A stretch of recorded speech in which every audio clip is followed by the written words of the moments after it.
ಖಂಡಿತ ಫೆಲೋಶಿಪ್ ಯಾಕೆ ಇಂಪಾರ್ಟೆಂಟ್ ಅಂತ ಹೇಳಿದ್ರೆ, ಈಗ ಕಲಾ ವಿಭಾಗ ಇರ್ಬೋದು, ವಾಣಿಜ್ಯ ವಿಭಾಗ ಇರ್ಬೋದು, ವಿಜ್ಞಾನ ವಿಭಾಗ ಇರ್ಬೋದು, ಆ ವಿಭಾಗಕ್ಕೆ ಅದರದ್ದೇ ಆದಂಥ ಕೆಲವೊಂದಷ್ಟು ಸಾಮಗ್ರಿಗಳನ್ನ, ಪರಿಕರಗಳನ್ನ ಪರ್ಚೇಸ್ ಮಾಡಲಿಕ್ಕೆ ಹಣ ಬೇಕಿದೆ.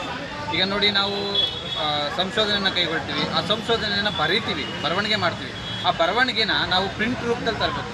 ಇವತ್ತಿನ ದಿನ ಪ್ರಿಂಟ್ ಹೇಗಾಗಿದೆ ಅಂತ ಹೇಳಿದ್ರೆ, ಒಂದು ಪೇಜು ಕನ್ನಡ ಟೈಪಿಂಗ್ಗೆ 35 ರೂಪಾಯಿ ಇದೆ.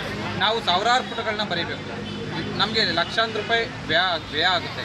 ಸೊ ಈ ನಿಟ್ಟಿನಲ್ಲಿ ನಮಗೆ ಸರ್ಕಾರದಿಂದ ಆಗ್ಬೋದು ಅಥವಾ ವಿಶ್ವವಿದ್ಯಾಲಯದ ಮಟ್ಟದಲ್ಲಿ ಆಗ್ಬೋದು, ಏನು ಶಿಷ್ಯವೇತನವನ್ನು ಕೊಟ್ಟಾಗ ಮಾತ್ರ ನಾವು ಸಂಶೋಧನೆಯನ್ನು ಪೂರ್ಣಗೊಳಿಸಲಿಕ್ಕೆ ಸಾಧ್ಯ. ಇಲ್ಲ ಅಂತಂತಂದರೆ ಸಂಶೋಧನೆ ಪೂರ್ಣಗೊಳ್ಳಲ್ಲ.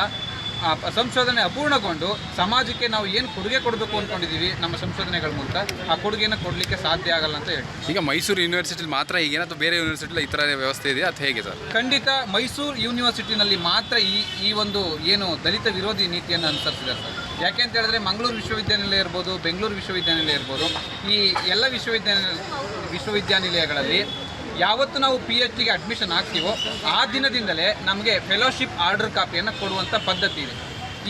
ನಮ್ಮ ಮೈಸೂರು ವಿಶ್ವವಿದ್ಯಾನಿಲಯ ಮಾತ್ರ ಆರ್ಥಿಕ ಸಂಕಷ್ಟದ ನೆಪ ಒಡ್ಡಿ, ಅದು ನೆಪ ಅಷ್ಟೇ, ಅದು ಖಂಡಿತವಾಗ್ಲೂ ನಿಜ ಅಲ್ಲ, ಆರ್ಥಿಕ ಸಂಕಷ್ಟದ ನೆಪವನ್ನು ಒಡ್ಡಿ ವಿದ್ಯಾರ್ಥಿಗಳನ್ನು, ಅದರಲ್ಲೂ SC ST ವಿದ್ಯಾರ್ಥಿಗಳನ್ನು, ಸಂಶೋಧಕರನ್ನು ಶಿಕ್ಷಣದಿಂದ ವಂಚಿತರನ್ನಾಗಿ ಮಾಡುವಂಥ ಹುನ್ನಾರವನ್ನು ಕಳೆದ 3 ವರ್ಷಗಳಿಂದ ಪ್ರೊಫೆಸರ್ NK ಲೋಕನಾಥ್ ಕುಲಪತಿಗಳು ಆಗಿ ಬಂದಾಗಲಿಂದ ನಡೀತಾ ಇದೆ ಸರ್. ತಮ್ಮ ಹೆಸರು? ನವೀನ್ ಕುಮಾರ್ ಅಂತೇಳಿ, ಸಂಶೋಧಕ.